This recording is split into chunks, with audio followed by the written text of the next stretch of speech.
Good morning, my good friends. Guten Morgen, meine guten Freunde. And we are back. Und wir sind zurück. Guess what we're doing? Rate, was wir heute machen. We're starting a new series. Wir beginnen eine neue Serie. And I'm going to start this series with a question. Und ich beginne diese Serie mit einer Frage. And I asked this question once. I don't remember if it was on my Instagram or Facebook. Ich habe diese Frage schon einmal gestellt. Vielleicht war es auf Instagram oder Facebook. And here was the question. Das war die Frage. Why did Jesus die for us? Warum starb Jesus für uns? I do understand that there are many reasons. Ich verstehe, dass es viele Gründe gibt. But I never got the answer I wanted for. Aber ich habe nie die Antwort bekommen, die ich wollte. And that was, I thought, oh my goodness, it's so clear in the Bible, but nobody thinks of that. Und somit dachte ich, oh du meine Güte, es steht so klar in der Bibel, aber niemand denkt daran. And this actually brought me to a place in my own life. Und das führte mich in meinem eigenen Leben an einen Punkt, This chapter and specifically this verse became one of my favorite verses. wo dieses Kapitel und besonders dieser Vers zu einem meinem Lieblingsvers wurde.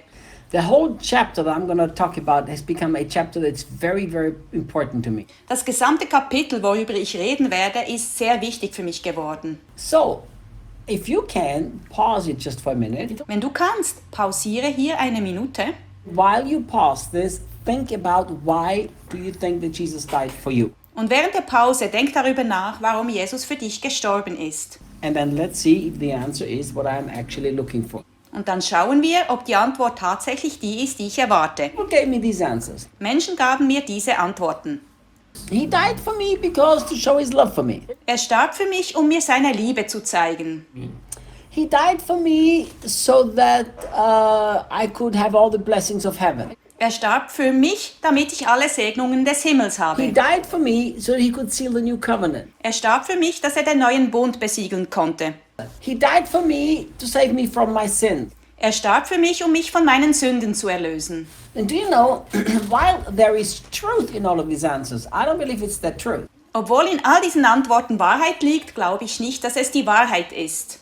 And the most shocking thing for me with getting these answers was this. Was mich am meisten schockierte, als ich diese Antworten bekam, war Folgendes. Every single one of these answers was self-focused. Jede einzelne dieser Antworten war selbstbezogen. Listen, my friend, it is so sad to see that we have made the gospel a selfish gospel. Mein Freund, es ist traurig, dass wir aus dem Evangelium ein egoistisches Evangelium gemacht haben. It's all about my happiness. It's all about, yes, he does good things for me. Es geht immer um mich, um mein Glücklichsein. Es geht immer um, yay, er hat gute Dinge für mich. So here's why Jesus died for you. Jesus ist aus folgendem Grund für dich gestorben. Look at the scripture. Schau diese Schriftstelle an. 2 Corinthians 5 is the chapter I've come to love. 2. Korinther 5 ist das Kapitel, das ich liebe.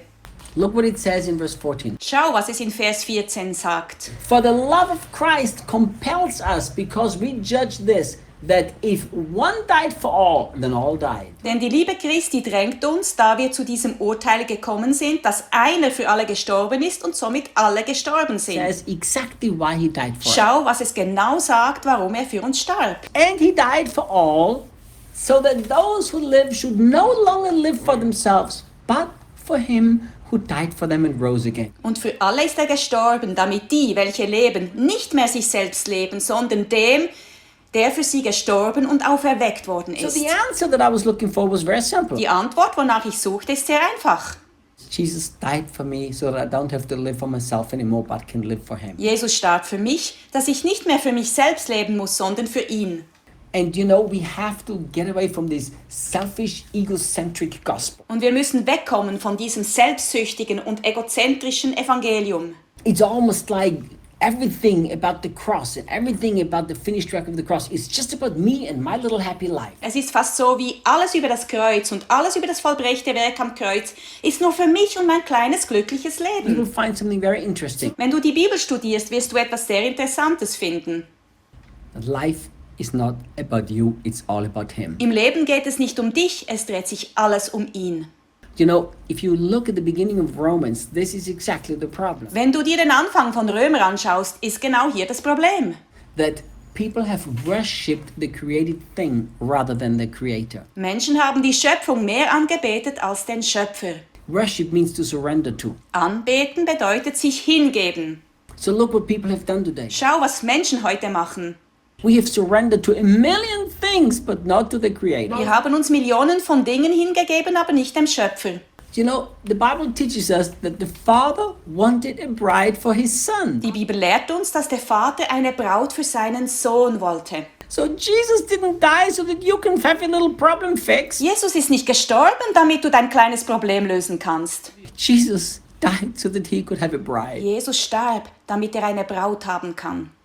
You know, once you understand the longing in the heart of God, Sobald du das Verlangen im Herzen Gottes verstehst, how can you still make the cross something that's all about you? wie kannst du da noch das Kreuz zu etwas machen, wo es nur um dich geht? When in reality, it's not about you, it's all about our beloved Jesus. Wenn es in Wirklichkeit nicht um dich, sondern um unseren geliebten Jesus geht. Look, I'm going to read the scripture again. Ich lese die Schriftstelle noch einmal.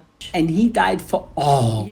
Und für alle ist er gestorben, Should no longer live for themselves, damit die, welche leben, nicht mehr sich selbst leben, but for him who died for them and rose again. sondern dem, der für sie gestorben und auferweckt worden ist. I'm going to show you some things that if your heart can grasp them, you're going to enter into a new abundance of life. Ich werde dir einiges zeigen, und wenn dein Herz das ergreifen kann, wirst du in eine neue Fülle in deinem Leben kommen.